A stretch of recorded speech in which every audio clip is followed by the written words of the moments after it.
How are we? Well, this is going to be a first time on this channel. I'm going to try and make my eyes look up because I look like I'm asleep, but I'm not. I've got to... Anyway, money.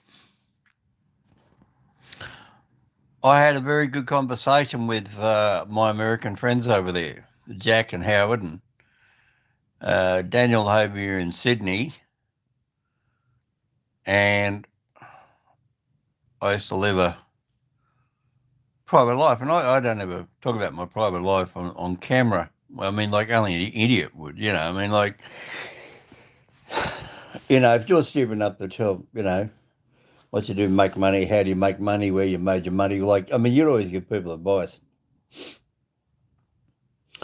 Well, Hominoid's going to show you a trick. Yeah, a trick. I've been doing this for a fair while now. In 2009, 7, 8, what's that? 9 years after I retired, I got on my credit cards and I cut them up. Yes, my credit cards. You know how you get in the street and you buy something and you put it on your, now, okay, let's back up a bit to the young people. Really, really young people. If you're somebody under 18, not knowing about money, right? And this is an Australian thing. Now, I don't know what American banks have. I don't know what British banks have, right? I don't bullshit you. And I'm not going to make out I know. But we're talking money. Now, how would you like to save $100 on getting 4 new tyres for your car? $25 a tyre. Yeah? Okay. Right. Okay.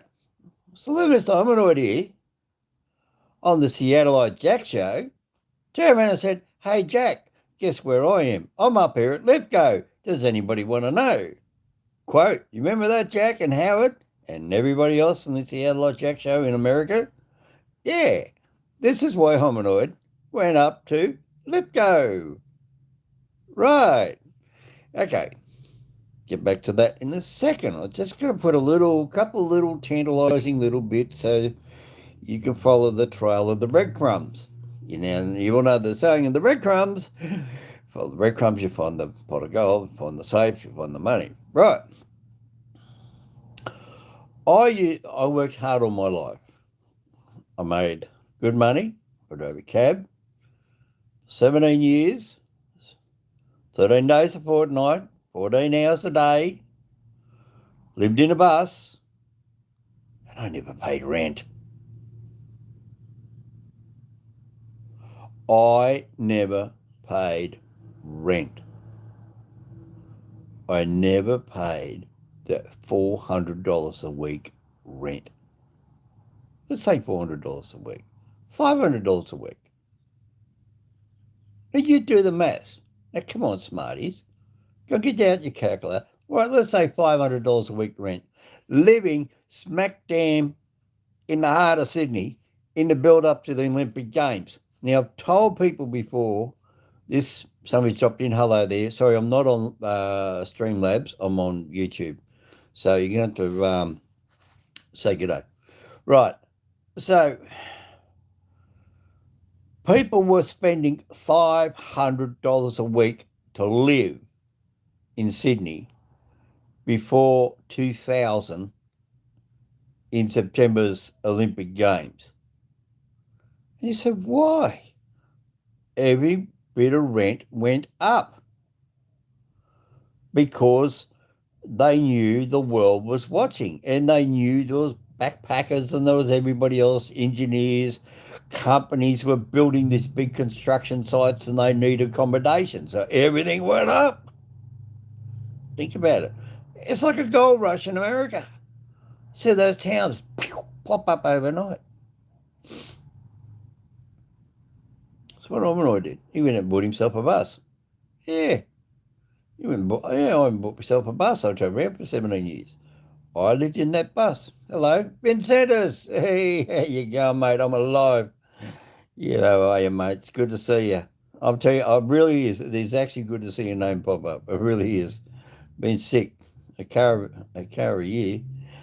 Bit more than that, mate. Bit more than that. Now, anyway, wait, hang on, was that 24,000? That's right.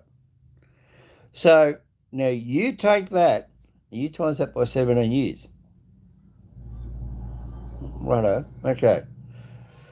So what I did was I lived in a bus and I parked my bus where I knew legally I could park across the road from my work, driving a cab for 14 hours a day, 13 days a fortnight, and not get a bus ticket and not get a fine for parking. And then I used the amenities in my workplace, right? Because living in a bus, if you drop your shower water in the gutter, it's a criminal offence. If you put a drain onto the grass, the ranger knows you're living in the bus. So he's going to move you on. So what I did, I used to just park the bus. That's right, mate. That's what I made. Very good. I'm not going to say that, Vincent. Yes, that's right. Stupid hominoid. Right. So so you work it out, people. $500 a week, 52 weeks in a year for 17 years. Right? You go and get your calculator. So I'm going to tell you.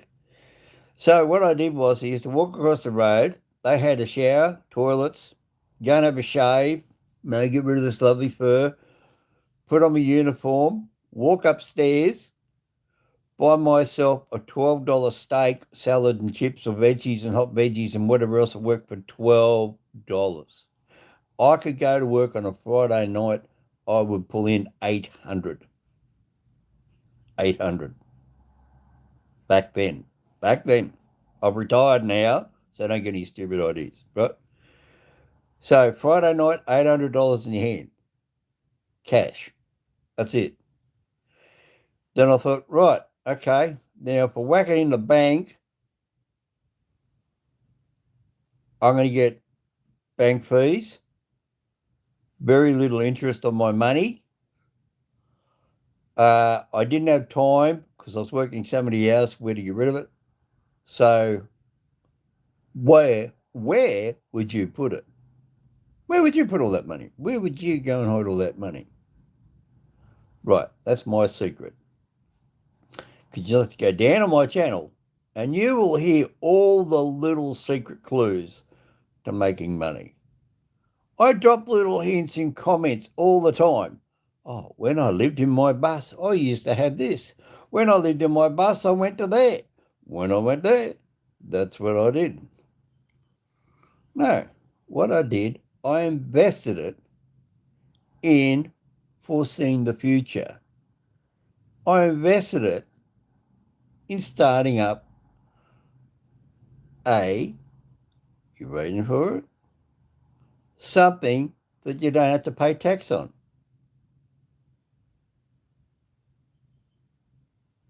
Charity. You got to get into the charity game. Okay, you think, right, okay, let's look at all these churches. Who is the biggest tax avoidance company in the world? Solar's good, yes, but it's no, it is good actually, because you're partly right actually, Vincent. Yes, I did buy the one before Solar, what you just wrote, but I'm not going to say that on the stream. Right, yes, I actually had a great big safe. No, I didn't invest in churches, but if you think about the Catholic Church, now what made me click was when all those priests around the world, and we had the Australian priest who knocked off all the little boys and did all the dirty things in church, and they brought it out and they said, "Isn't that disgusting?" And they sued the Catholic Church. Now, one thing the Catholic Church did, they they were taken to court because there was a devastation on a town and they said it was an act of God. Someone threatened to sue the Catholic Church because that was the house of God. So they were going to take the churches to pay for what God did because they always said it's God's house. That's a real life court case. So now they say it's Mother Nature. Think about it. There's even a movie made about it. So anyway, it was a real life court case. They said it was here in Sydney. It was one of the actual court cases here in Sydney. They said it was an act of God that destroyed our home. So the family took the Catholic Church to court, and they wanted them to sell the churches to pay for the damages because they always said this is the house of God. How often now do you hear the Catholic Church or any other church say this is the house of God? You don't. They say we worship God, but it's not his house anymore. Anyway, I'm getting off the subject, right? But to the young people, I'm trying to explain something to you. Right. So I thought, right, I love my country. You love your country. You love America. You love China. You love whatever country you're in, Ireland, Scotland, whatever. Vince said, yes, you're beautiful. Yes, the only ones who ever win in a court case are the lawyers. That's very true. Very stupid. Very true, Vincentius. Very true. Only person who ever wins in a court case is the lawyers. The police may win a victory, but that's their job. They get paid by the state government. The judge just does his job. He gets paid by the state government. Orthodox Church is still the house of God. Oh, well, there we go. Now, Vincentius, if something happens over there and they say it was an act of God, you take them to court because you can win it. Because if you have that written on a piece of paper, that's what they had over here. They had brochures, the house of God. That's what they were using them in court. And the church had to pay. Yes, the church had to pay it because they sued them. And one of the churches they had to sell was up past the country town called Oberon.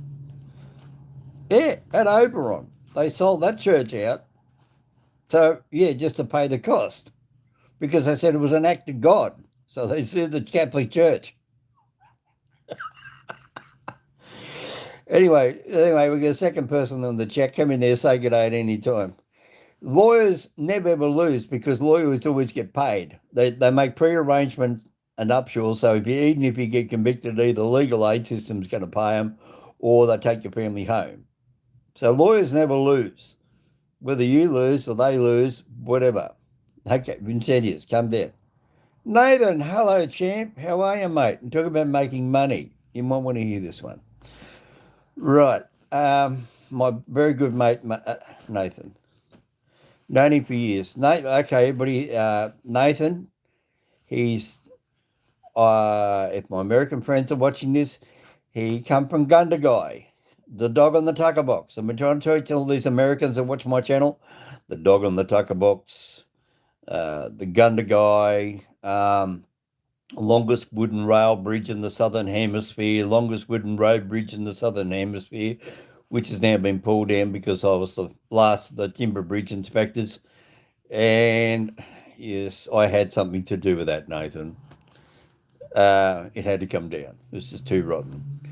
And everybody rings up and says, oh, they're ripping down the Gundagai Timber Road Bridge. I said, yeah, I know. They didn't know how I know. I know.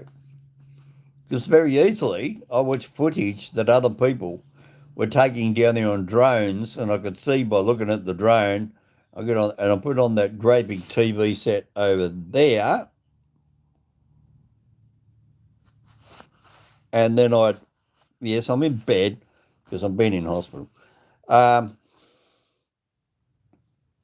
There's a track winding back to the old-fashioned shack. Oh.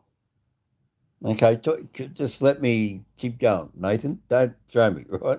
This is meant to be a money one. Talk to me later about that. But I am interested, actually. I am very interested. You know, I love my Australiana. Anyway, getting back to making money. Right. So what I did, I was driving a cab 13 days a fortnight. Didn't have to pay rent for $500 a week, say on average. Now, you say, okay, but you can go and rent a room for $150, $250 a week. But that's not where but that's what you're thinking. The real cost of living is that when you finish work, you got to catch a taxi from work to get home. No, I'm not just talking about working in a taxi base. I'm talking about working anywhere. You could work at a 7-Eleven. You could work at Woolworths. You could work in an office building. You could work anywhere. Now, if you don't catch a taxi to go home, you catch a bus, or catch a bus and then catch a train, or drive a car. Now, people are screaming now, oh, COVID's over. We're paying road tolls all over Sydney because during COVID they built all these big new tunnels. Yeah. I drove into the city there the other month, and between what we call Strathfield to which used to be a free road before they built a tunnel from the end of the M4 motorway at Strathfield, they used to turn off and come waving hands. Used to turn off and come back on the Parramatta Road. It now goes through down and into a tunnel, and you pop out the other side of White Bay. Well, don't forget I was a cab driver, so I know every suburb of Sydney, so I know what I'm talking about. And you come out underneath the corner of Wattle Street there, Wattle Street out at Five Dock, but then you still run along next to the Bay Road along Five Dock. All it's done is gone 3 kilometres, and they charge me $8.84 or something for 3 kilometres. What a rot. You know, and they built it during COVID because they wanted to keep people employed. And they knew there was nobody on the road because everybody was in lockdown. So they had free rein. The government said, hey, come on, let's go spend all this money on all these roads. And then they built this other one from down the north, down underneath the Sydney Harbour Tunnel. They built the metro train underneath the Sydney Harbour again. And then they're building out through the eastern suburbs of Sydney, out through Epsom and Botany Road. And then it's going to come back in Sydney and all this. Anyway, let's get into something. I know too much. Sorry. Rant and raving. Right. So if you want to learn about Sydney, I'm the man to talk to. Transport, traffic, rails, roads, ferries, buses, anything in Sydney, I'll tell you about it to save $1. If you want to save money in Sydney, talk to me. I will tell you how to save money. Big time. Right? I travel, Anyway. So then what I did, I got rid of the bus. I sold the bus in 2000 and... When I sold the bus? 2010, 2011. Worst mistake I ever did. Now I'm stuck in this dump here and selling the other place, and now I haven't got it to go and jump into to piss off when I get out of here. But then again, I spent $50,000 on it. I'd done it up to suit me. I had TV, Foxtel, instantaneous gas hot water system, huge, great big gas tanks. I had everything in it. Gas cookers, a table and chairs with the sailors, what they call a sailor's leg underneath the table, and double bed and 2 single bunks down the front, and chair out and lock up front panel wall, the front door. As you come in the door of the bus, you walk up the stairs, you turn right, and like in Australia, we turn right. And then there was a seat there at the front next to the driver's seat, and then there was a wood partition dividing wall. I could lock that door. So if I'm driving down the highway and I picked up somebody hitchhiking or broken down, they couldn't walk into my house. The front half was like a car, the back half was my house. So I still locked the front door of my house within my bus. Stupid. Anyway, and that's where I get the safe. Huge safe. I have got a photo of it. It come up just below my nipples. That's how big it was. That's one big safe. I had four German backpackers trying to pick it up there once back in 1991 when I bought it. They really nearly broke their guts trying to get it into the bus, and I walked up there another day and I loaded it in there all by myself. with 2 cripple arms. I never even broke a sweat, and I used a block and jack and tackle system. I just took my time. And I just jacked it up and blocked it, jacked it up, blocked it, jacked it up, blocked it, slid it on the doorstep, jacked it up, blocked it, jacked it up, blocked it, slid on the next doorstep, then put the jack on the bottom doorstep, jacked it up and blocked it, jacked it up and blocked it, got up on the rubber floor, put it up on the rubber floor, and put 4 little lengths of round steel bar, and I rolled it down there like what the Romans used to do when they used to move the draping blocks of sandstone.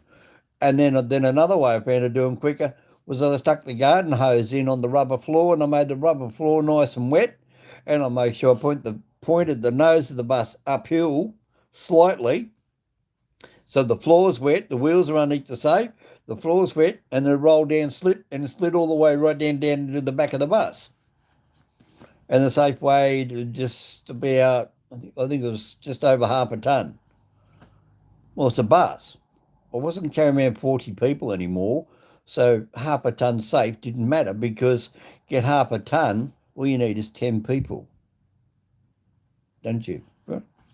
So save me money. Right. Anyway, so long comes the bus, that game there's gone.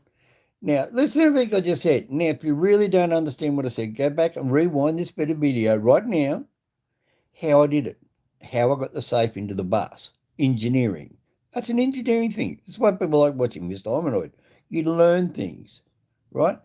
I took the top wheelie out of the bus door, the little trolley wheel, where where you see the bus cortinas. Yes, the magic word, it's called cortina. A bus door is a cortina door.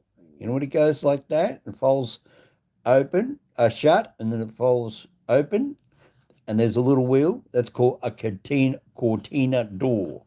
Well, you take that little wheel off, and then I take the air ram pin out, and I pull the door out to the front of the vehicle, outside the vehicle, and I had that much extra room to get in the door. And then I measured the safe. Before I bought it, I measured the width of the door before I bought the safe. And I said to the guy, I cannot go over this distance. And he said, I got the perfect safe. And he went and showed me. It was higher and it was just as wide. I have to go bye. Okay, see you later, Vincentius. You be good. Look after yourself. I'm glad to see you. I am actually so glad to see you and everybody else. Love you. Well, that's an Australian expression, Vincentius. Don't take a gay, right? Just because Jack's gay pride shit, that's his problem. Anyway, I think Jack is gay, actually. I hope Jack watches this. He might leave a comment. Anyway, right, so what I do, I thought, right, okay, what I'm going to do, I invested in making up charitable groups. Now, look, I really don't want to go into it, but I got sort of connected to the stock taking business, right? Okay, I'm not going to go into that, right? Now, the stock taking business, we go out, we send 10 people out, and it's what we call a shopless business. Yes, a shopless business. Now, shopless business, now, I'm going to show you something. This is a shop business, right?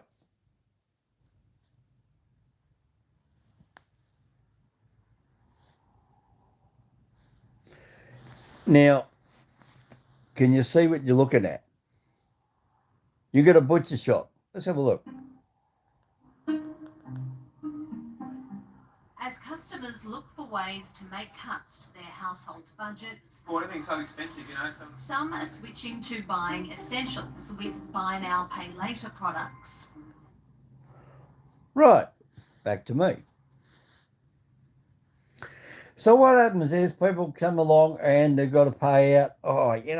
Listen, me and Sue and Kathy, Bill and Tom, we're going to spend all our hard-earned money when we pay taxes and we pay for transport, we pay for fuel in the car. We went to work in an office, and now they're retired, they're 55, and they're going to get their superannuation out and whatever else. They're going to sell the family home, and they're going to go down the road, and they're going to buy a cafe, and because they buy a cafe or a restaurant, everybody's going to come and eat at their restaurant because it's their restaurant, and everybody in the local community knows them, and they're going to make a fortune in money, and they're going to sell ice cream, or they're going to run a corner store, or something that we always wanted to do.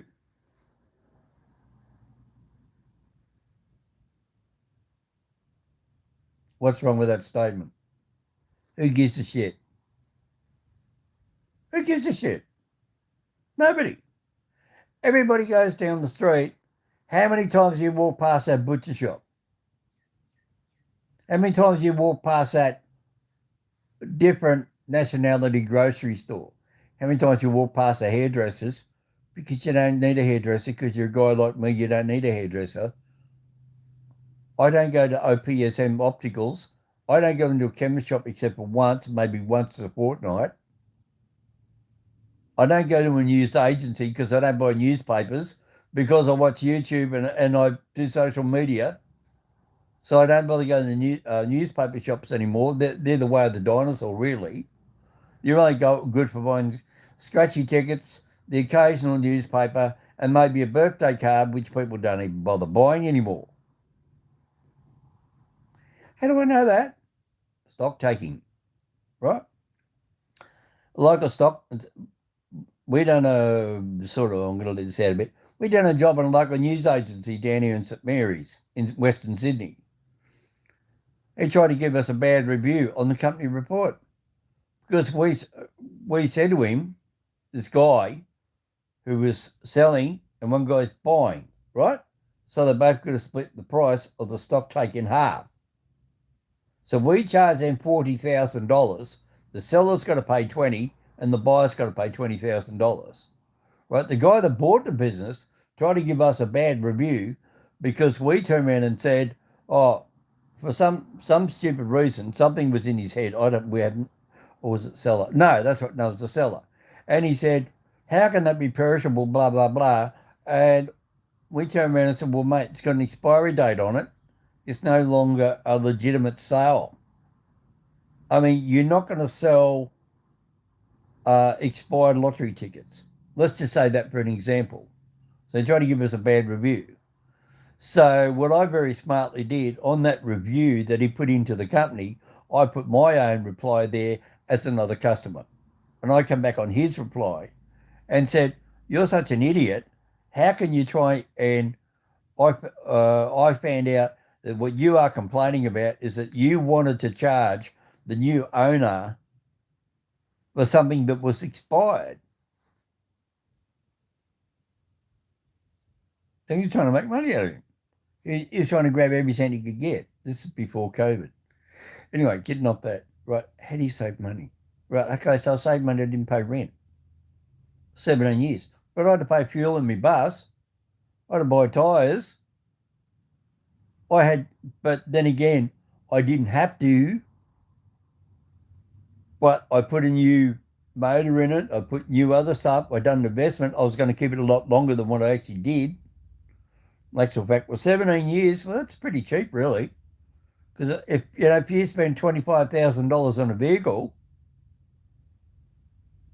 think about it. $25,000 on a vehicle for 17 years. That's just over $1,000 a year. 12 months in a year. Okay, let's work it out. Let's say it's 1,200. Let's say it's $1,200 a year. It means I'm paying $100 a month rent.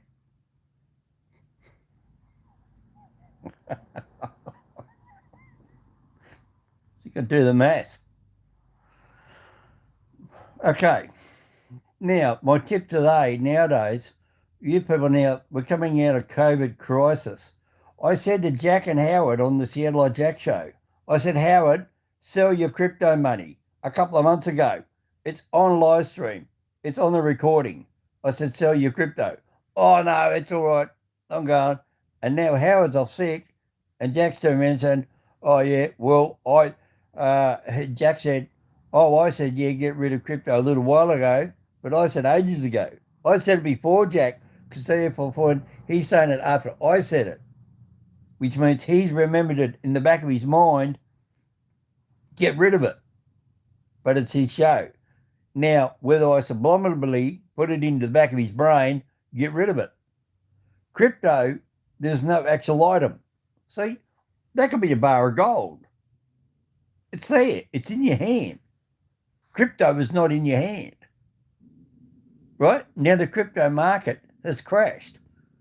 How are you going to survive now out of the crypto market? I studied the crypto market. I looked into the crypto market. I got people in the crypto market, and it was all basically a Ponzi scheme. Basically, I've been saying for ages, get out of crypto.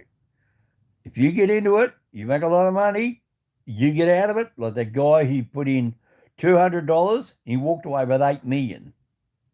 He was the lucky one. But all those other thousands of other people lost their money. The only way now you're going to get any money out of crypto, there's 2 ways. You sell your money in crypto, lose a fortune, and never come back and say, lesson learnt in life. Or the other thing that you could do is now turn around and say, right, I'll hold my crypto, I'll see if it goes up. And then when it does go up and it does get back to the stage, to the amount that you put in, and approximately 25% interest, which is about the fair amount, which is what they charge on a credit card, they don't get your money back. Right, the next way to save money, that's what it means. You've got to wait now. Just leave that crypto there right where it is. Just hopefully the company doesn't go bust, or sell it for 1 cent in the dollar, and just say, lesson in life learned. Second way to save money. Right, I had credit cards. I said to ANZ Bank one day, I said, oh, and I quote, I still got the letters. I kept the file. I said, I wish to apply for a credit card. And they said, how much would you like? And I said, oh, $2,000. So they turned around and they said to me, oh, no, sorry, you're unacceptable. You don't show enough financial records to say you can get a credit card. Now, what did I just say 20 minutes ago? Come on, think. What did I say? I lived in a bus.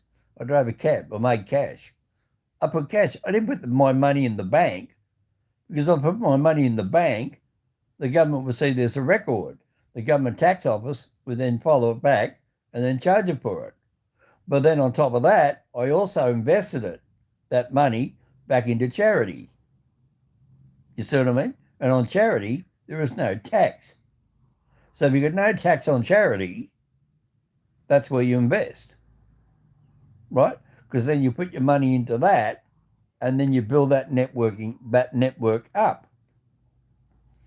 I've already told Jack this one day up at Lipco. I said, Jack, I don't pay tax. My company does not pay tax.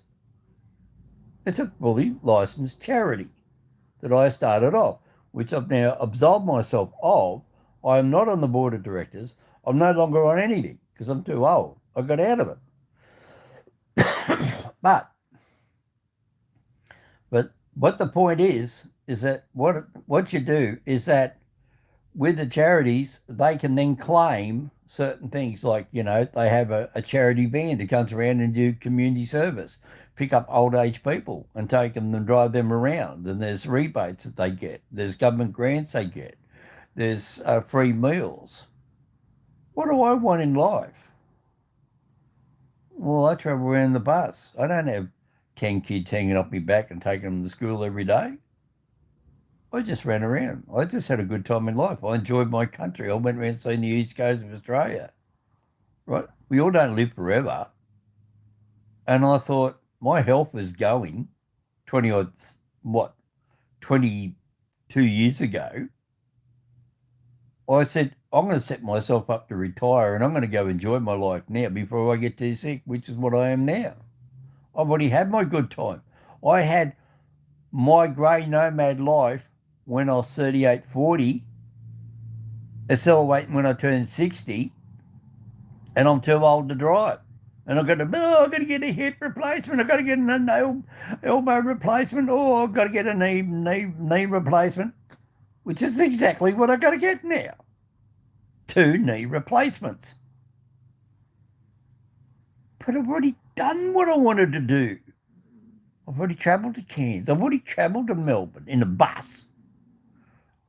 I've already been 30 trips up and down the highway in a motorhome. I parked my bus and sat on the, picture this, right? Pull up there in your bus, your house bus. I'm not talking about a bus with seats in it. I'm talking about a bus with a bed and a kitchen and a shower and all the rest, right? Like a motorhome, but it's a bus. It's bigger than a motorhome. Motorhomes to me, like Winnebagos, they're exploding Coca-Cola cans. You watch all these YouTube channels and you see the Winnebago falls over and explodes.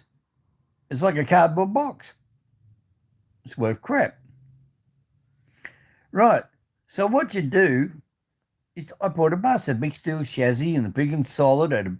Mine had a big steel frame in the middle. And 3 times, one car stopped in front of me and went up his up, bang, hit him up the rear end, and the whole side of his car cortinaed like that. It was a write-off. And the insurance company went to come to me. I said, hey, it's not my fault your customer's suicidal. He slams on the brake and slammed on the brakes in front of a 10-ton house bus coming down a hill doing 60 kilometres, 36 mile an hour, and expects me to stop in 10 feet. That's his problem. Oh, how can you prove it? I said, well, I had a camera on the dashboard. This is way back in 98. They said, what do you mean a camera? I said, we happen to have a video camera and we're filming him because he was a dickhead on a, the old-fashioned VHS hand recorder. Anyway, they believed it. And they said, okay, no further action. We don't want to take it to court. I said, yeah, because I'm going to sue your ass for mental stress and whatever else. Anyway, but that's another story. But the point is that that's why I didn't buy a Winnebago. You buy a Winnebago, you lose your money. They lose 20% as soon as you get out the door. You don't make money out of Winnebagos. They go down. The only vehicle at the moment that's making money is Ferraris or, not Ferraris anymore. The only motor vehicle now that's making money is Elon Musk's Tesla. Tesla cars are going up in value, believe it or not. They're actually going up. Or old cars like I got, vintage cars, that I bought, say, for $4,000, I can now sell for $75,000. Yes, you heard me right. $4,000 are now selling for $74,000. But that's another story. Now, how to help you, the poor person at home with no money? Right. Okay. What's this story? Now, I'm going to have to pause it so I don't get every so often, so I don't get copyright, right? Here we go. Let's have a look. Now, if you go into the bank and you've got a home loan, interest rates now in America are going up. Interest rates in Australia are going up. If you buy a house now and you're a young age, your interest rates are going up. It's been on the news. And if you don't believe me, I'm not going to sit here, put it on this video. I'm not going to do your homework. Go get on YouTube. Go watch the news. Channel 7 in Sydney, Melbourne, Perth, everywhere. American Airlines, luggage piles up everywhere. Australia, luggage piles up everywhere. They mismanaged the airport. Alan Joyce and Qantas stuffed up. He hasn't got enough people there to carry the baggage. Then they've got people, they want hundreds and thousands of people. They want thousands of people to come to work at all the federal airports. So if you don't have a job, go into the airport, you'll get a job. If you don't have a criminal record, baggage handler, checkouts, car rental agencies. Yes, car rental agencies. Aeroplane tow truck things. Western Australia, they are screaming out for train drivers. Now get this, You can come from America, Germany, France, or England, long as you can speak English. You don't have a criminal record to get into Australia, or you might have a traffic offence, that's nothing. But long as it's nothing major and you're acceptable to the Australian government, Western Australian BHP is paying 6-digit pay figures for people to learn to drive a train 3 miles long for BHP. Broken Hill, right? Bullet, right? And it's in Western Australia. They train you for 10 months, put a roof over your head and feed you and everything else, and you're on a 6-figure income. Big money in the iron ore industry. Now you think, oh yeah, right. There's a lady there was a primary school teacher. There's another lady, she's driving the train, and she was a home care, right? And there's another woman there. She was something, I can't think what she was. And now, this is the funny part, New South Wales government is saying that they're going to put all these nurses and home cares and they're going to employ all these people. I thought, wait a minute, I just watched a news story. Home care people and nurses are walking out from the COVID pandemic where they've been treated like shit, underpaid, didn't make any money, worked hard long hours and got jack shit, lost their houses, and they walked away from the industry. And this New South Wales Liberal government reckons they're going to be giving jobs. Where are they going to get them? They can't even fill the vacancies they've got now. People are walking out, and yet they reckon they're going to get all these mystical cardboard cutout people, snap their fingers, bring them to life like me and you, and we're going to have all these magical hospital staff and nurses and home care people going to be there looking after you. I just come out of hospital. I know what's going on. There's staff shortages. That's why I come home. I said, I'll go home. See ya. Right? Once the emergency, I'll come home. Right? It's a joke. But anyway, if you want to make money, BHP Western Australia, 6-digit figures. The price of food in Western Australia is half the price of food in Sydney. Half the price. And you're on a 6-digit figure. Go to Western Australia. Western Australia is screaming out for people to come out there for accommodation. They isolated themselves from the rest of the country over the pandemic. They've come out through the pandemic in the black, not in the red. New South Wales come out deep in the red under the Liberals. West Australian government is a Labor government. And guess what? He come from the Premier of West Australia. His parents are up here on the north coast of New South Wales. He's actually a New South Wales guy. Yes, a New South Wales person moved over to West Australia for a better life. He then got into Labor, into politics, and now he's the Premier of West Australia, and he originally come from New South Wales. There you go. But Queensland is also now wanting jobs, and they're opening up more. Melbourne's opening up more. Melbourne's changed all their railway infrastructure. They've now got rid of all the level crossings in Victoria that were killing people, dangerous level crossings. They invested money during the pandemic. Even though they had nurse shortages and everything else, well, there's nothing much they could do about it. They were asking for nurses, but nobody wanted it. So that was what it was, is what it was. But they still kept people employed through the social distancing. So they rebuilt all the level crossings. So there was no cars on the road. People weren't allowed to drive around. So now Victoria's reopened the railway lines. They've opened up a railway line now. You can now catch a train from Melbourne to Mildura, which never used to happen 3 years ago. It wasn't there.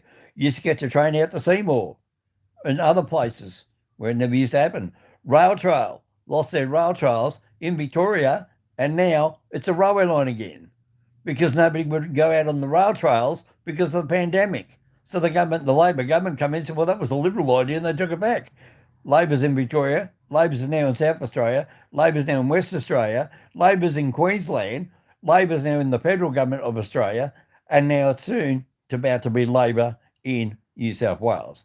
And it's the only way this country is going to get out of the red. It's going to go a little bit more in the red to invest in people going to work and building businesses to get ahead to make money.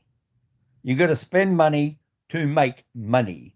Getting back to Joe Bloggs, right? She wants to build her coffee shop, right? Change the subject. Right. She says, oh, yeah, everybody's going to come to our coffee shop. We live here in the community for 20 odd years. Everybody knows us.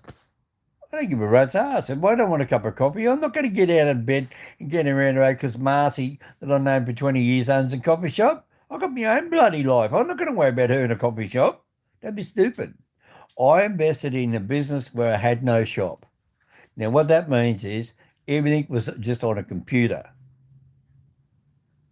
Just on a computer. It could be sitting right there. That's my business. It's right there.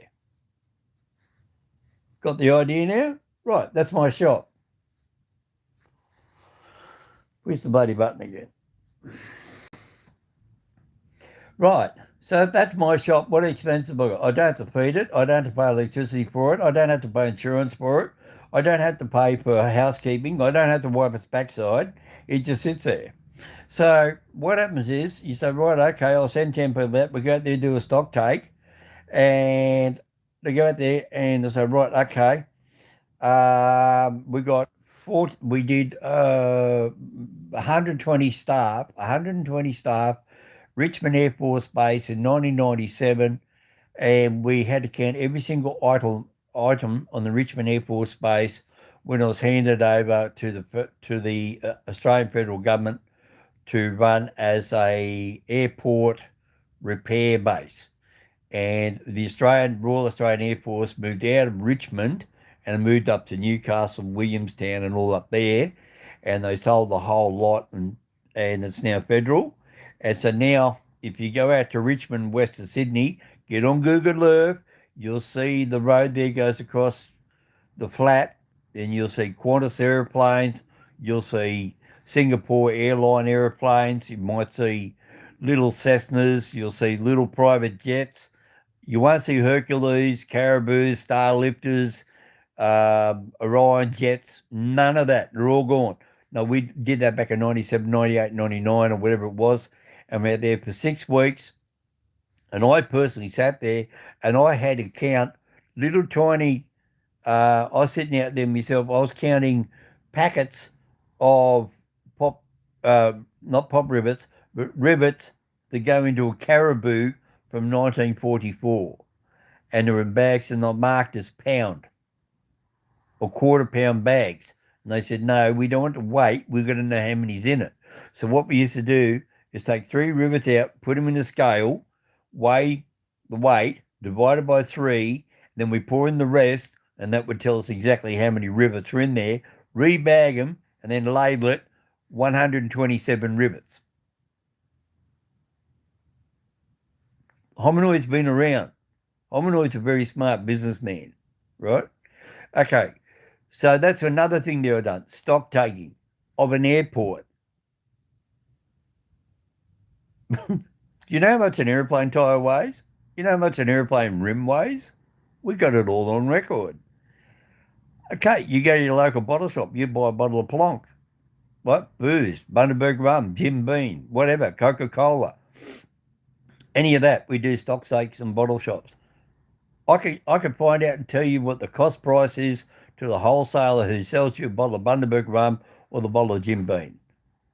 I can tell you the price of cigarettes, what they charge, how much they pay in tax, and what else they pay. I can tell you what they pay for petrol at the Bowser, what the government tax rates are. I can tell you exactly what they charge in a chemist shop. I could even show you stuff here from a chemist shop that was burnt down that the insurance company said, take it all out there to the tip, and some of it wasn't even damaged, and we just took it all home. We took home 30 bags of undamaged goods in a chemist shop. We just took it home. Not saying when, which insurance company, whatever, right? It's supposed to go to the tip. But they paid us to take it to the tip, right? But there's nothing wrong with it. I'm talking about underarm deodorants. I was talking about ear cleaners. I'm talking about Rexona underarm can spray, hairbrushes. Why throw it in the tip? It's landfill. It's going to sit there for 1,000,000 years. It's just a plastic hairbrush. Where is it? I can see it. Where was it? It was sitting here somewhere. Anyway, so you know what I mean. So that therefore, then I didn't have to spend that money. I didn't have to go out and I can make me with 30 cans of Rexona. Okay, now you get into Coles, you go buy 30 cans of Rexona. Well, that's 30 cans of Rexona I didn't have to buy. My money out of a business that I don't have a shop run. You see what I'm trying to tell you? Get into a business where you don't need a shop front. Use your brain. Don't go in the stock market. Stock taking, not stock market, stock taking. You count stock in a shop, right? Or you get into a museum business or a charity or something like that where if you're in a museum business, you're not producing anything, you are showing things that are old. Companies donate things, people donate things, and then people make money. And you say, well, how do you make money out of that? Well, then what you do as part of the business in the museum business, you must supply a certain amount of food and drink and beverages, have something there to give people a drink and food. Now, it's the same as if you walk into a pub, right? A nightclub. If you go into a nightclub and they serve alcohol, they must serve food. They are not allowed to serve you pure drinks. That's why when you go into Australian clubs, they come around and give you free meat pies, little meat pies this big, or little sausage rolls, or complimentary Coca-Cola, or glasses of water and lemonade. They're not allowed just to pump alcohol into you for you to play the poker machines. They must supply you with food and beverage because you're a human being, right? So you stay hydrated, right? Stay dehydrated. Right. So each of the museums I've got have all got some sort of food system in them. Now, look down on my channel, you'll see a huge, great big hamburger. Massive, great big hamburger, right? I've now had to put the price up to $10 a hamburger, but it comes with a big full cup of coffee, a great big jug of coffee the size of what we call a schooner glass. That's a schooner glass. It's equivalent, same amount. Oh, yeah.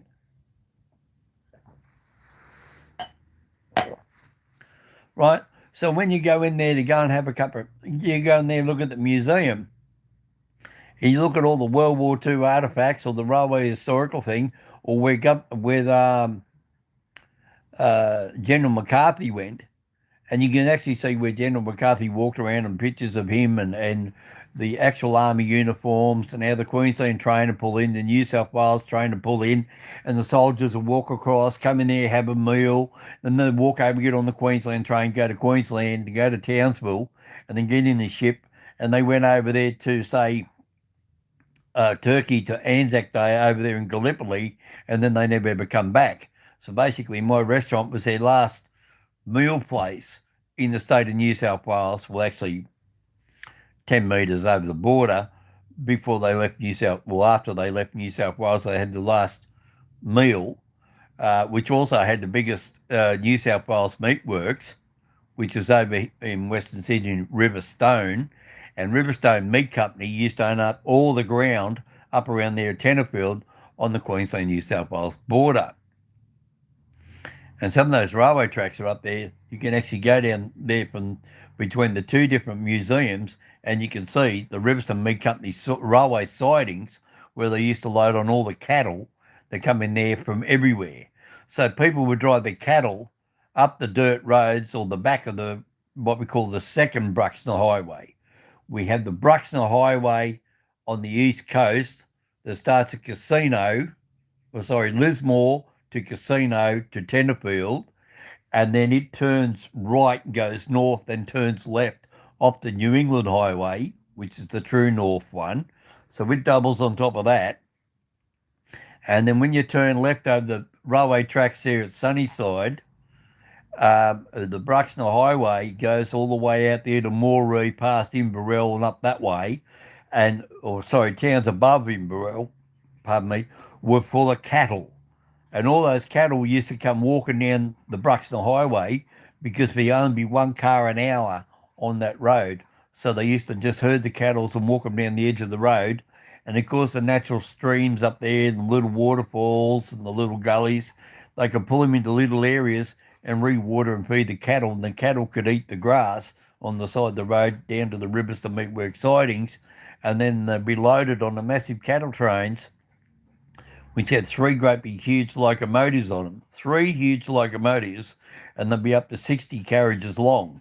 And I still remember seeing the locos as a kid at Riverstone, where I worked at Riverstone Railway Station, up the road from Riverstone Meat Company, and coming in there and seeing all these thousands of cattle in one train load. It's something you'll never. I have got photos somewhere of all the locos in the Riverstone yard, which has now been ripped up. It's just now got the 2 railway lines there for the electric suburban trains. But that's history. Anyway, that's how you make money. You have 2 museums and you must provide food, okay? And by providing food, and then you have an access charge for people to come in to see the museum. Now, pre-September 11, 9/11, where the airplanes hit the towers over there in New York, I was paying $4,000 a year to run my trikes on the rails for people to have ride a trike on the rails around Tenterfield. Once you hit 9/11 in 2000, 2001, they then shut everybody down. And I said, well, what are you shutting us down for? We're over here in Tenterfield, Australia, because the insurance companies then turned around and said, oh, everything's now public liability due to terrorism, due to what's his name, and they put it up to $40,000 a year. There's no way in the world we're going to make $40,000 a year in trike rides in Tenterfield, a little tiny country town up the northern New South Wales in the middle of winter. We'd be lucky if you ever got anybody on it in winter. We only made money on it between mid-September, October, November, December, January, and February, and early March, because that's when it was warm enough. See? So that was enough there to make the $4,000 a year, because it was $20 to throw. So we had to make the $4,000. Then we had to make the fuel, and then bearings, oil, petrol, whatever, fuel, gasoline, if you're American, or gas. And then after that, we made a small profit, right? But it was geared, and we could write it off on the tax because it was a museum charity. Anyway, that's just another thing. Now, how can you save money today? Okay, Miss Ominoids and I have been talking for an hour, all this load of crap that you think is a load of crap. But this is what I went through in my life to give myself a good, comfortable living. Now, if you want to, I had a great time. Get back to the bit on the bus. How many people do you know that can pull up their house bus right on the bank of a river? Now, picture this. And you look out, you sit on the second bottom doorstep of the bus. Your feet are sitting on the bottom doorstep, and your front bus wheel is right near the big rocks on the side of an embankment of a saltwater river. And you sit inside your bus while it's raining, throw your fishing line out the door, small fishing line, not a bloody 10-footer, come on, use your brain, throw it out, catch a fish, reel it in, because the water was from my feet are there sitting, say, there, and that over there with that thing, over there with the TV set is the water, and I catch a great big flathead about 3/4 of a metre long or 2.5 foot long, flathead, or a great big bream, B-R-E-A-M, if you want to look up the spelling, bream, B-R-E-A-M, right? A 2-pound bream. I didn't have to walk out on the grass. You tell me where on this planet you can park a 10-ton motorhome right up against the bank of a river, and there's no dirt between the bottom of your doorstep to the edge of the river, which is 12 inches away, and go fishing and catch a fish, walk inside your bus, skin it and cook it and eat it then and there, and then just throw the guts out in the river or put them in the freezer for later on as bait, or put them in a seal container and put them in the fridge for tomorrow and use the fish's guts for bait. That's what I mean. I save so much money. I never pay for accommodation in Byron Bay. Byron Bay accommodation there now is, if you rent a house in Byron Bay, it's $900 a week. $900 a week. Yeah, you go look it up. I lived up there for nothing. Nothing. So the dollar saved is a dollar earned. If you don't got to spend it, you can save it. Right, now let's get on to helping you out now. Now, I'm going to show you this story. Now, this is a very interesting clip. It's just come on. Now, I want you to watch this. Now, this is about Afterpay and ZipPay. Now, they were very big during the coronavirus. Very big. And a lot of people used them. And what I absolutely refused to pay for a credit card. That's what I was saying. I went to ANZ, I wanted a credit card, and they said, no, we won't give you one. So then what I did, I took just under $100,000 and I put it in my bank account. Just under $100,000, put it in my bank account, and guess what happened? Come on. What do you think that ANZ Bank did within 5 hours? Within 5 hours, 9 o'clock in the morning, I put just under $100,000 into my ANZ bank account. And that was in South St Mary's. I said to the guys, come on, we'll go out. We'll go over to Penrith, go there, have some lunch.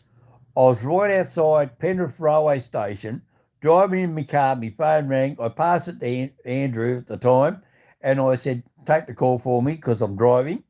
And he said, yeah. And he said, oh, is that my proper name, not Mr. Ominoid, obviously. And he said, no, he's driving. He said, well, could you put me on loudspeaker? He offered me a credit card. Get this, he offered me a credit card with a $10,000 limit. And I said, really? He said, yeah. He said, yeah, we'll give you a credit card with a $10,000 limit. We're going to offer it to you, and it'll have your name embossed on it, and blah, blah, blah, and all this other bullshit. And I said, oh, really? I said, yeah, okay, yeah, I'll take it. I said, but before I said yes, I said, when do I get charged interest on it? He said, only if you don't pay what you spend before the month is due, before the due date. So if you pay it all off before the due date, you don't pay any interest. It goes one day over, you pay 24.5% interest. 24.5% interest. I said, yeah, okay, you give me a credit card, I'd love it. And make sure I get a letter with it. I want a letter saying that you offered it to me.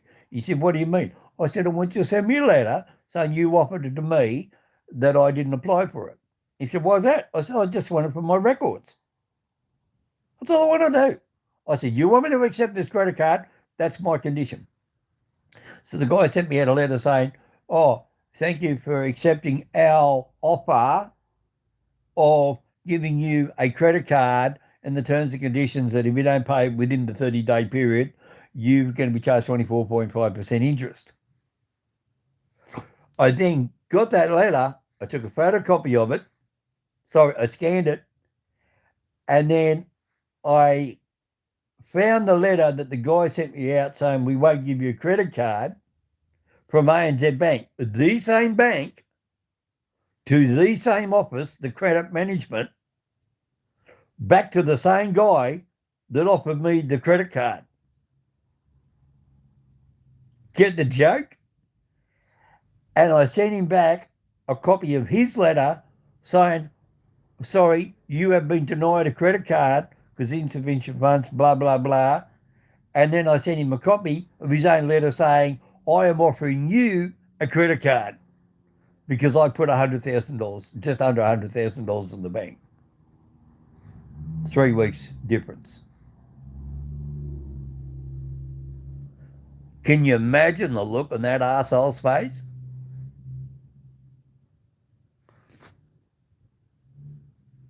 Because he judged everything was on paper. That's another one Mr. Hominoid's done to the big banks. Stuck it right up them. Right? True story. Oh, how can you make shit like that up? I mean, because I think everybody that's got to know me long enough now knows that if you're going to buddy stuff me around, I'll stuff you around. I'll rip right back into you, mate.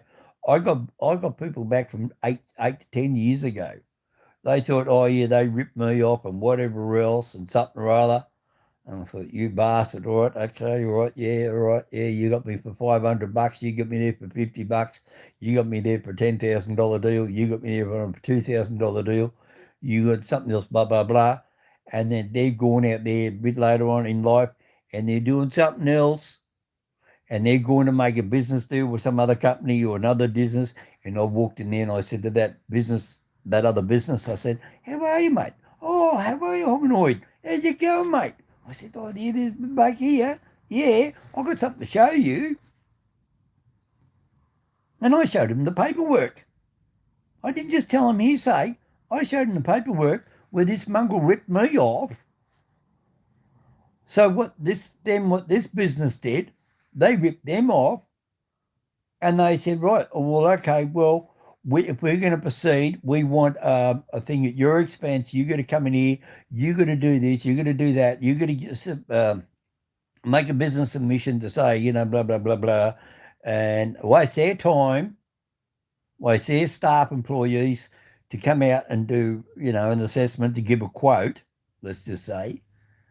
And then they turn around and said, oh, sorry, after they spend all that money, turn around and say, oh, sorry, it's come to our attention that from 8 years ago, when you did a business, it's come back on your credit rating, business rating, that for Hominoid consultancies, let's just say, let's call it that, there was still money owing. So, sorry, you have been denied the contract. And of course, said roughly the same amount of money that they ripped me off. So I didn't get my money back, but I got payback. And actually, two of those guys actually lost their houses out of it, and they lost their homes out of it because of what they did. But they also cost me well, I'm not going to go into it because they might be watching this. See, because they didn't know who the bosses they're talking to knew, who knew them from the past. So remember, you treat people right, you treat people fair, you treat people honestly, you'll never ever come unstuck and you'll never get stabbed in the back without you knowing it. There's so many people out there that have lost out in jobs, contracts, whatever. I was watching a video there, a guy built a bathroom there for what do you Americans call them?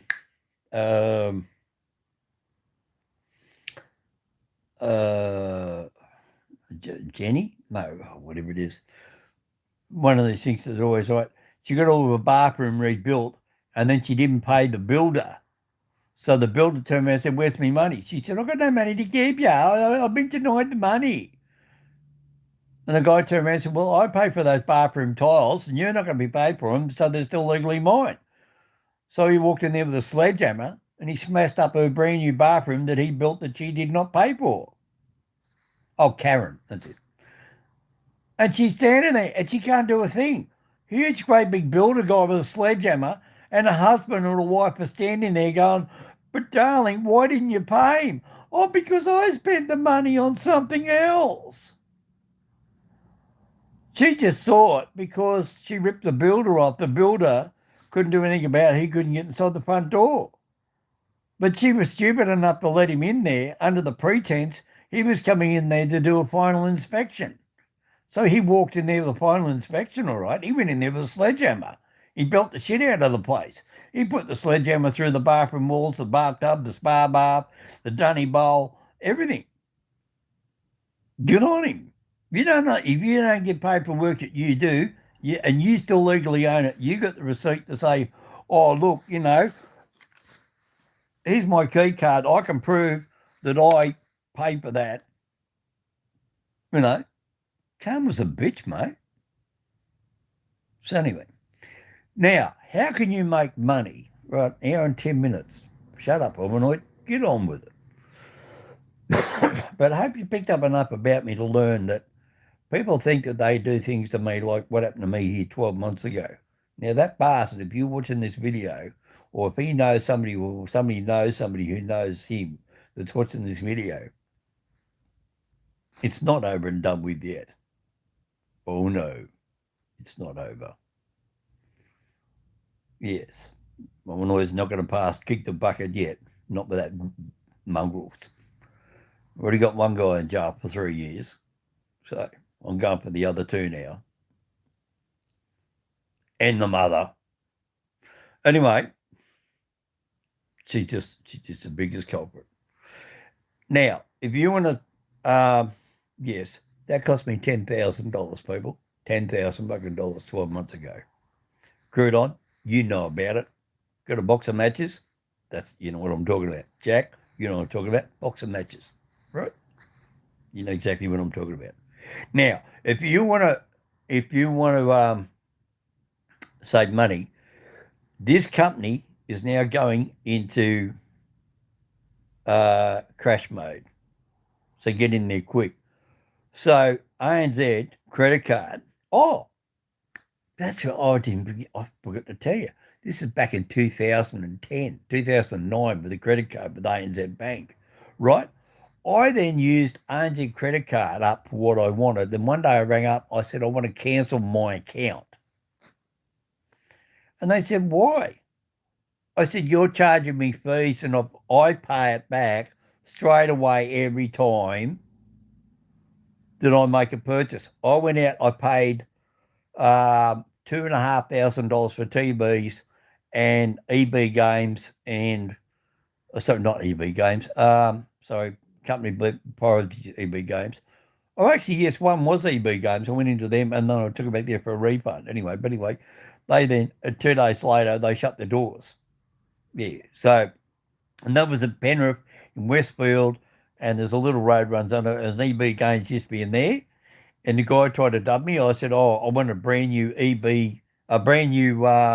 Xbox because of the guys working for me in the meal room. And I gave him an Xbox. Mate, I spoil my workers. My workers used to love me. I mean, how many bosses goes and buys them an Xbox when they're not working? And I used to have a fridge there with two-door fridge. It was actually absolutely full of beer, and I could trust them not to touch the beer until it was after work, and as long as they weren't driving home, and they did have a few beers after work, I'd drive them home. Yeah, I'd drive them home. I used to look after my workers really good. They used to love me, and I used to give them lunch. They never used to have to bring their own lunch. But anyway, that's another business. But anyway, so yeah, as what was Daniel's words and Jack's word is, I'm too kind and I'm too caring. Yes, I'm too kind and I'm too caring and it's got me in the shit. But I'm also very smart that I can also use the kind and caringness that gets me ahead in business. That's another trick. Not a trick, it's just a fact. You're nice and kind and caring and you show your business people that you're going to deal with, you are a kind and caring person, they'll do business with you. But if you show a sign of weakness or you're an idiot, they want nothing to do with you. So this is a side of Mr. Ominoid you've never ever seen before. Now, what do I explain to you now? If you're here in Australia, I do not know if you have this in America or England. We have a system over here called Afterpay. Now, without me using a credit card, and because it suited me at the time, what I did for a bit of fun, and because now I've retired, you'll know when you retire, you set yourself up a budget. Now, when you set yourself up a budget, where's the stupid thing?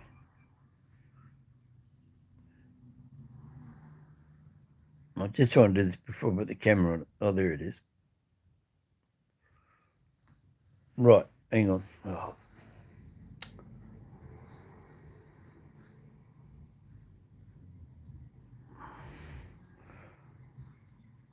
Right, here you go.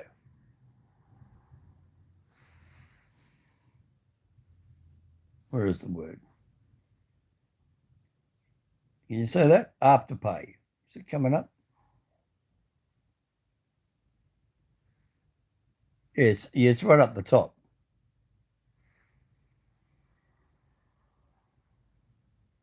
Right, you got the idea? Afterpay. There it is. Look. Right. Now, the beauty thing about this, there's no interest charge. Because now, let's say, for example, I set myself a budget of $500 a fortnight. A retiree of a budget of $500 a fortnight, $250 a week.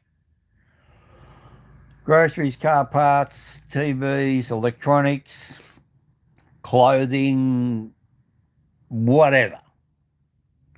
Now, if you go in and you take that amount of money, if you take $2,000 straight out of your money that you save up to be self-retiree, now you're going to lose your interest on $2,000 straight away, right? So you're hitting your big crop of your money.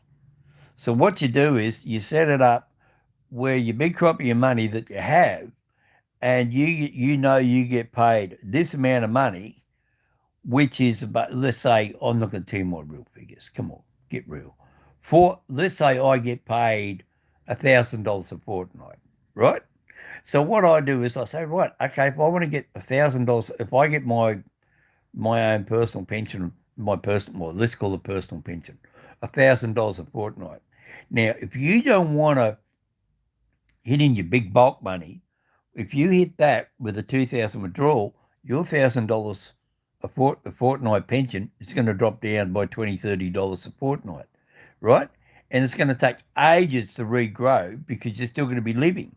But if you make it so when you get your money that you still get your $1,000 a fortnight, which is in your hand, and you don't touch the master egg, you need to leave the gold egg alone, or the big bulk of your money alone. What you do is you say, right, okay, now how do I spend this money? But I want to spend it 4 times, but I don't want to touch me big money, right? So this is what you do. You get yourself into Afterpay, but you make sure you stay within the balance of the money that you want to spend, right? So, say for example, here, and watch.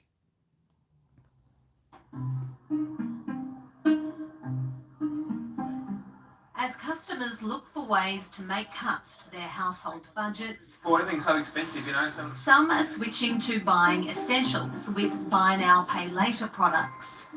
people can buy it like a bulk pack and not actually, shell out their money for it. They put on a payment plan. At Zip, we love putting you in control of your money. Buy now, pay later companies buy a customer's debt in exchange for a merchant fee. Customers make interest-free repayments in instalments, but if they pay late, they get charged. It's now a crowded market with big players muscling in. Just look for Apple Pay at checkout. You've seen a land grab where these businesses are spending a lot of money on sales and marketing to acquire new customers. Those customers aren't necessarily good customers.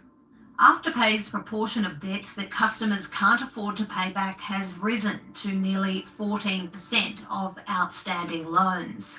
Zipco, Klarna and Affirm are all under 10%, but they're still much higher than arrears on Commonwealth Bank's credit cards.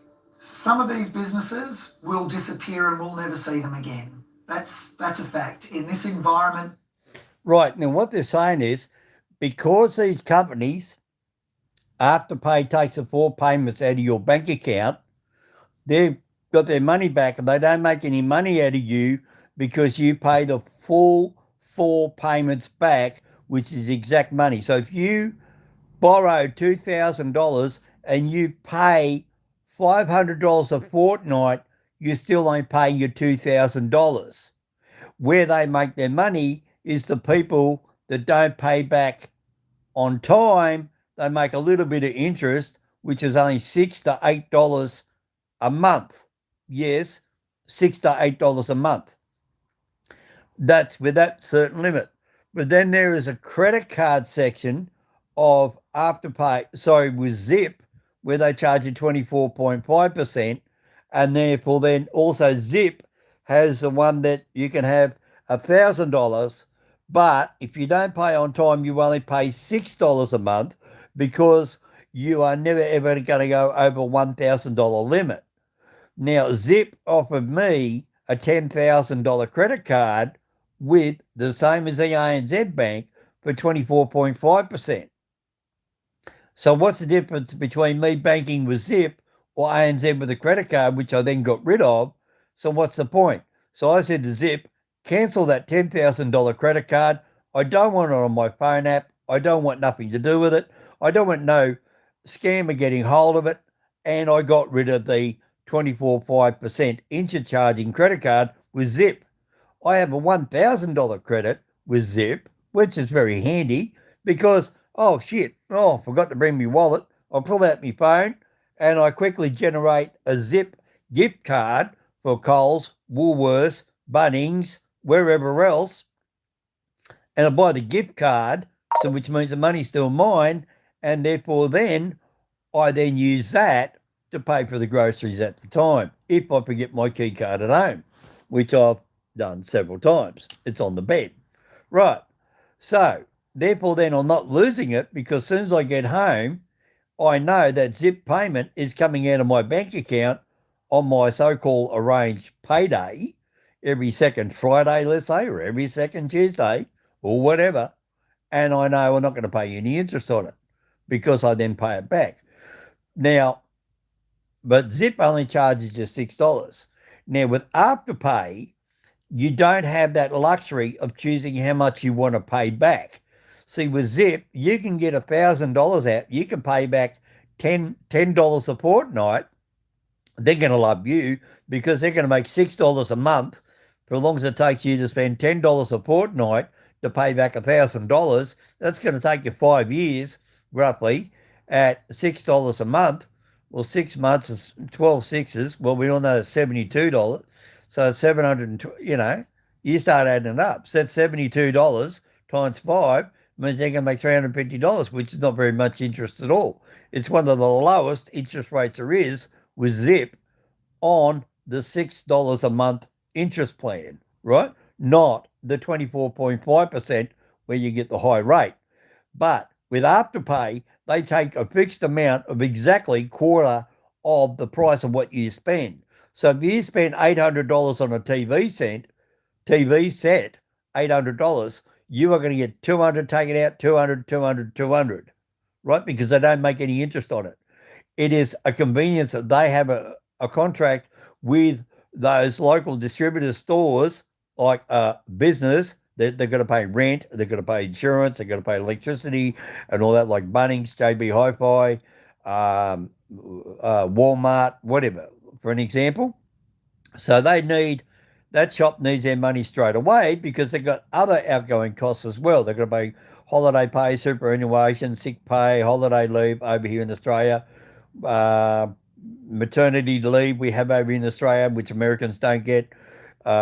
Certain amount of sick pay, unlimited sick pay, you get whatever, right? So they need their money. These businesses need their money straight away. So therefore then Afterpay says, no, right, okay, you spent $800, we're going to take $200 per fortnight and no interest charge.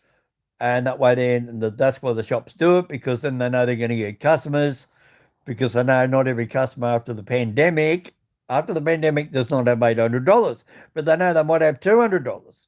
So it's like, okay, right, yeah, okay, we'll do that deal there. So it's not really a credit card, it's just a pay arrangement scheme. But a credit card, you're paying 24.5%. So therefore then they offer you the $10,000 credit card because they know full well you're going to go like a bat out of hell and you're going to go waste some money and then you're going to get caught and then you'll end up going bankrupt, selling your car, losing your house like other people have known, and that's what's happened. Have I confused you enough? Right, let's keep going. There'll be no more funding for them. These stocks have tumbled. Afterpay's lost 50% since its merger with Block in January. And in a year, Block. Zipco and Sezzle have all plummeted. As interest rates rise in response to rising inflation, then of course what happens is your cost goes up. So the margin that you make on your book of loans declines. In the face of a declining share price, Zipco plans to merge with competitor Sezzle. Reports of our demise are greatly exaggerated. In March, we did take proactive steps to reduce our global cost footprint. Peter Gray, Zipco Chief Operations Manager. In the FY23. Regulation is also looming for buy now, pay later products. The sector is currently exempt from credit laws because it technically doesn't charge interest on repayments. Instead, some companies have signed up to a voluntary code, but that's about to change. We'll consult with industry and with consumer groups. We'll look to legislating, whether we do that in one step or two. We will ensure that buy now, pay later is regulated as a form of credit. They don't need the same sort of regulation as might govern a mortgage. And of course, we've seen that regulation of the banking sector does not necessarily deliver better outcomes. Consumer advocates disagree. There are so many people who are coming to us who have gotten in over their heads, and they've often gotten in very, very quickly. So whatever checks they are doing, it is not the same as doing a proper responsible lending check as is required under the credit law. In terms of next week, so Doug's got... The boss of smaller player, FoodPay, says regulation needs to be tougher than adopting the industry's voluntary code. It's got to be regulated, but not have open-ended credit, staying away from that debt trap, or we think the bad credit model of credit cards. Carving out new laws to benefit retailers and consumers.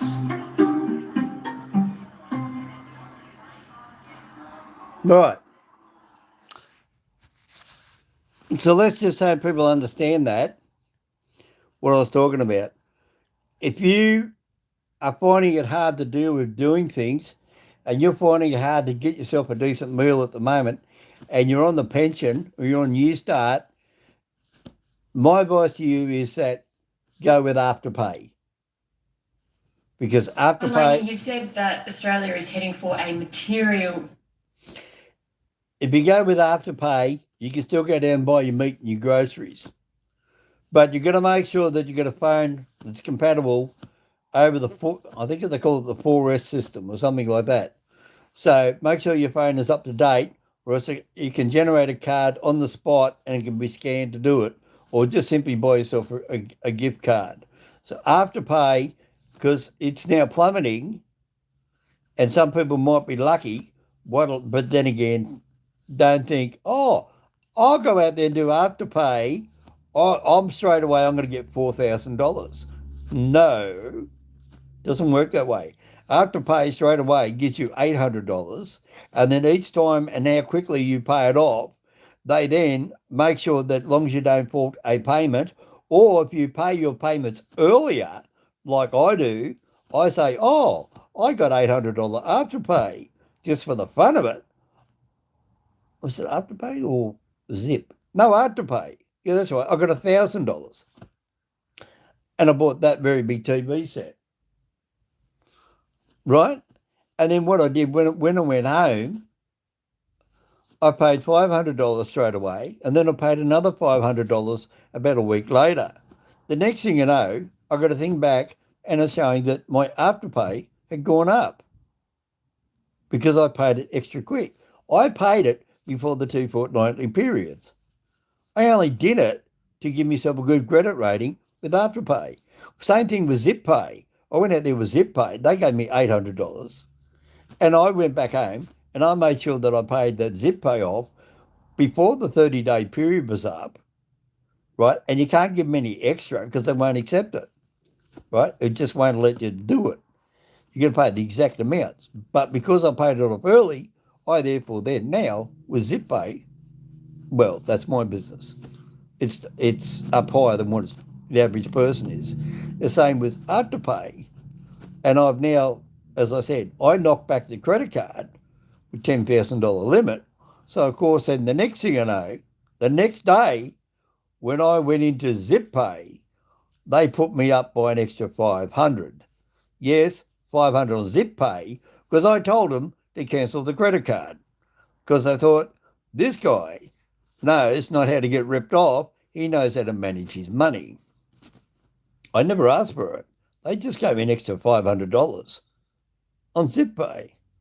So, yeah, Zip Pay, yeah. So, there you go. So, Zip Pay and Afterpay, you can use it. But if they do go belly up, they will still send out people to collect the money. Even though if they stop trading, they're still going to have people come around and collect their money. So, don't think that's going to work. But anyway, another good thing to make money now back at the moment is the going back into the scrap metal business. Now, if you want to go back into scrap metal, you can pick it up off the side of the road, put it in the boot of your car, but you got to know what you're doing. Now, copper, brass, silver, car batteries, that's the best thing. Pulling copper out of and the stuff out of TV sets. And look, I know a woman who used to sit there and pull the little bits of copper off circuit boards, and she'd sit there for hours and she'd make $20. It's not worth it, right? The compressors out of refrigerators in scrap metal, that's another way that you can make money. The compressors and any of the copper. Now, if you really want to make money out of them, what's another one? Microwave ovens. People just get a microwave oven and they go and throw it in the scrap metal pile. No, you get the microwave oven, you pull it apart, and then if you take it all apart with an electric drill with a screw socket on it, with an electric drill, with the sockets attachments, pull it all apart, you'll find in the back of a microwave oven, it's loaded up there full of copper, and you can take all that copper out of there, and instead of getting $1 for it, you'll get $15 to $20. So there you go. You throw a microwave oven out for $1 in weight, you can actually get $20 for the copper that's in the back of a microwave oven because it's got the magnets to produce the microwaves. Right? They're full of copper. People don't realise it. Okay? So that's another little trick there. Same as washing machine motors and electric motors. Right?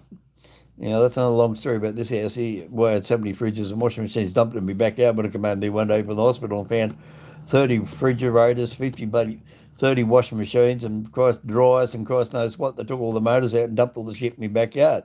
Luckily, I owned a truck and I just took them away all there in the truck. But I still made $400 out of that myself because then I cashed it in. But then again, luckily I owned a truck. See, I don't know. But anyway, that guy's now dead. Anyway, he died. So, it's this shit to him. See, that's karma's a bitch. He's only 34 years old. Anyway, so for me, Mr. Ivanoid, I hope in a way I drove you mad. I've had a good life. I've enjoyed myself. I travel around the east coast of Australia.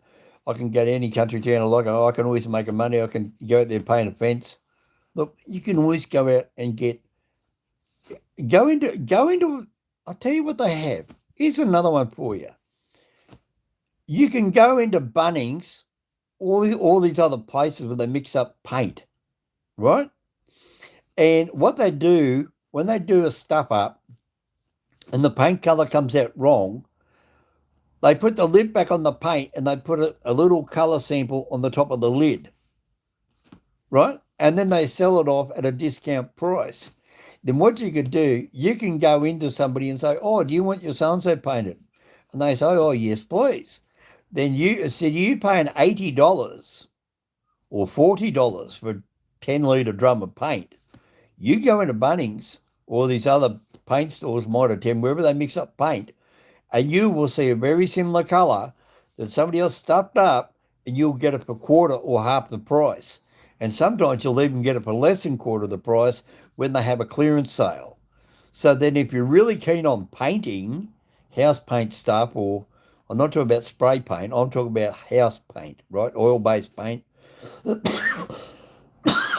can use that and make money that way, because then you're knocking your cost of your paint down by 90%. And there's another way of doing it. There's another way of making money apart from scrap metal. There's paint. Once they mix it wrong in a paint shop, they're going to give it away. So anyway, it's just another one. What's another good one? Another good one, if you want to make some money, go get yourself a hot dog stand. Yes, that good old-fashioned hot dog stand. Now, I can tell you some facts about that.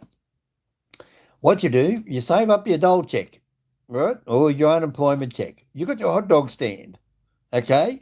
Now, depending if you're in the city or a country town or a showground or a carnival or somewhere like that, abiding by the rules and regulations, or find the boundary point where you can legally stand without having to pay any fees at all, might be outside the main gate, right, which a lot of people have been doing ever since I was a kid. They used to sell hot dogs out front of the showground gates at the local racetrack and over at Hawkesbury way back in 1966. It wasn't until years later I realised what they were doing.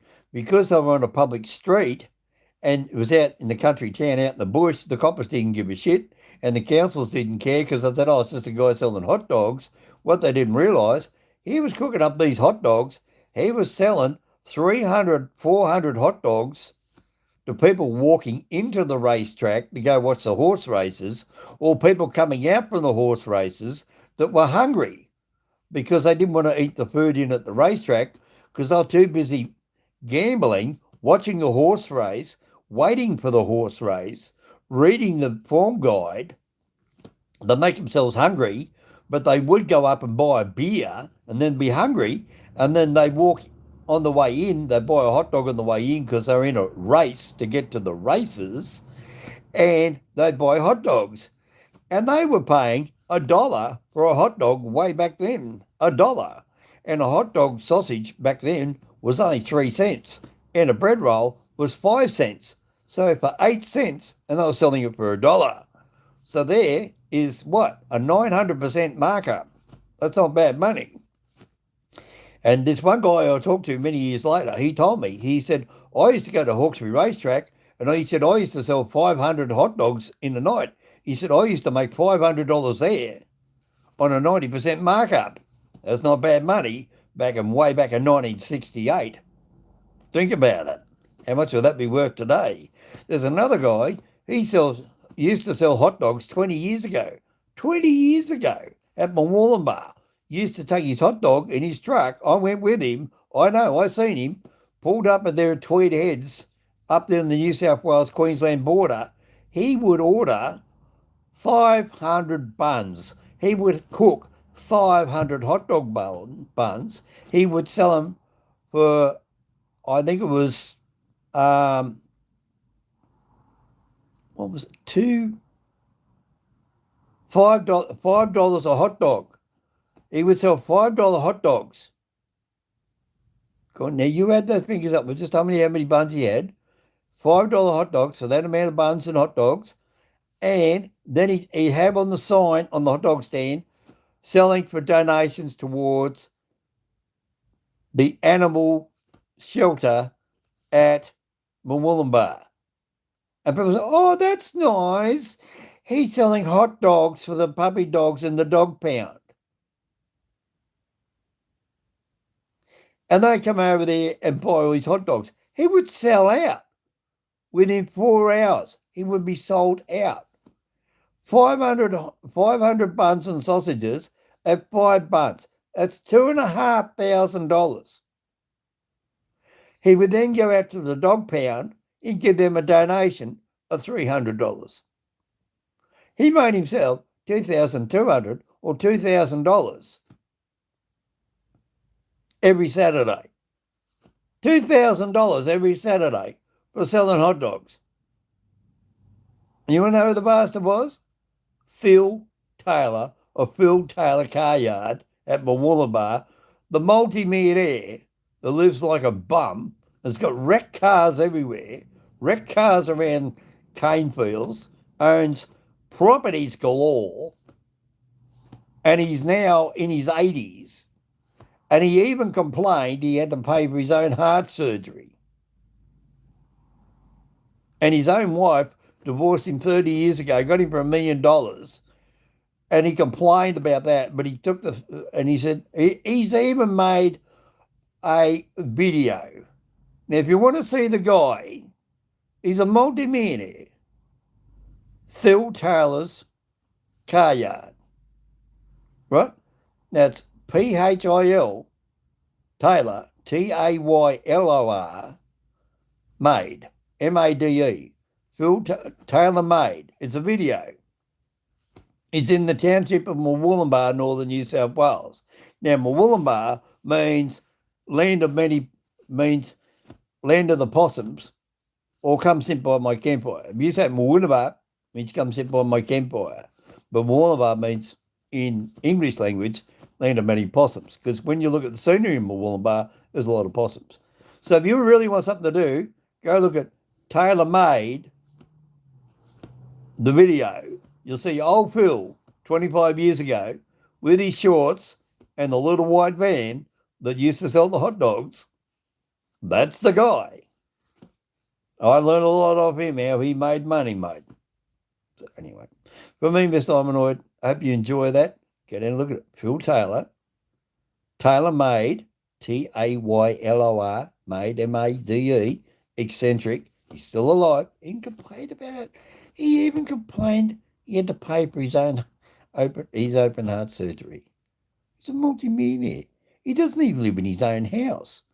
No, he lives in his garage in a camper van that he bought off a bunch of backpackers that ran out of money because they broke down, and he kept it and put it in his garage. He said, this is more comfortable than going home because at least then I don't have to go home and I don't have to clean up. Well, guess what? The big Murwillumbah flood just washed all that out, didn't it? And the council went up there and they went in there and they forcibly removed all the cars that went underwater because they were so full of floodwater that they were put down as environmental hazards. Because they're full of floodwater, they breed mosquitoes and stink. Taylor Made. He's right down there next to the Murwillumbah Road over the Tweed River Bridge at Murwillumbah. Murwillumbah, Murwillumbah. Anyway, for me, Mr. Hominoid, just another bit about crazy Australians and how you can make money, save money, and not be stupid with money. You got any questions you want to ask me, you can send me an email, hominoidsaustralia@gmail.com, but make it easier on yourself so you don't have to type so much. Just type in Mr. Hominoid, MRHOMINOID @gmail.com. I can teach you a way to make money. You want to make some money in your pocket, all legally, all legal. If you don't want to pay tax, or you might pay a certain amount of tax, or you might pay a certain amount of fees, got to be law-abiding, don't be a con artist. Everything I've done has been legit, but I just know how to do things legit. And you can live quite comfortably because governments will take everything off you that they possibly can. Look at our Liberal government, what ScoMo just did to Australia. He's feathered all these crony mates in the Liberal government with billions of dollars in iron ore contracts, cracking gas, Christ knows what, uranium, and look at that video there I made. Go down and look at my channel there, ScoMo, about 10 videos down. ScoMo's holding a block of ice when he sat over there in Hawaii where Australia was burning. He didn't give us rat's ass. He was only in politics to make money, mate. That's the truth of the matter. He didn't care about you and me. I'll care about you because you're my subscriber and you like watching my channel. And I'll help you. If you want to learn how to make money, I'll teach you. Before I die, I'm old man. I'm not going to be here for another 50 years. I'm not going to be here for another 20. I don't kid myself. I'm a realistic person. So if you want to learn something, you let me know. See you later. Don't forget, mrhominoid@gmail.com. Send me an email. If you want to know something, I will help you. If you're going to go into a business, I'll give you advice. But you're going to give me details. In that email, you can tell me what state you're in, what country you're in, so then I can Google map it and see what your local area is. I go off your topography map. I'll go up your population area. I'll see if you're on a main holiday route. I'll see if you're on a main traffic route. I'll see if you're in a main poverty area or you're in a good business area, or if you're in a good area where people have good income, right? So if you don't want to end up being screwed up, mate, I started 3 backpacker hostels in King's Cross, in the main street of King's Cross. I told Daniel about it on my chat with a friend of mine. I told him, Global Backpackers, King's Cross, the Down Under Kangaroo Backpacker Hostel at King's Cross train station, started that. Global Backpackers and the Down Under Backpackers. Did all that way back in 1992. And when did we have the Olympics? In 2000. When did I retire? You got it. I retired in the beginning of 2000. Sorry, beginning of 2001. I retired just after the Olympic Games. Got rid of everything. Sold everything off. See you later. I went. Got to see what's coming. You can look ahead. You just don't think about today, tomorrow, next week. You're going to project 3 years in advance, sometimes 9 or 10 years in advance. You really got to think. It's business. I'll give you another clue that I'm involved in. Have you ever heard of University Connect? Yes, University Connect.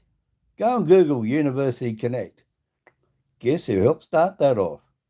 Way back then, back in 1985. University Connect. All around the world. Yes, me, Mr. Hominid. See you later. Bye for now. Have fun. Like, share, subscribe. Leave me a comment. See you later. Take care. God bless.